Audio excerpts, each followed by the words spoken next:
बिस्मिल्लाहिर्रहमानिर्रहीम।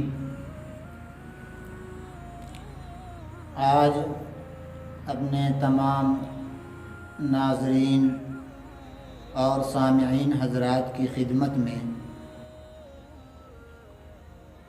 सर के दर्द के लिए एक अमल बतलाना है।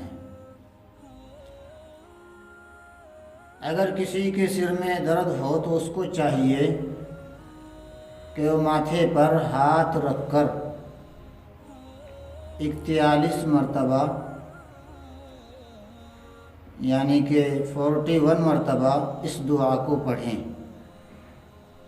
और ये निहायत ही आज़मूदा अमल है। दुआ ये है, बिस्मिल्लाहिर्रहमानिर्रहीम। आप हज़रात इंशाअल्लाह और इस वजीफ़े को अपनाएंगे तो इंशाअल्लाह फ़ायदा होगा।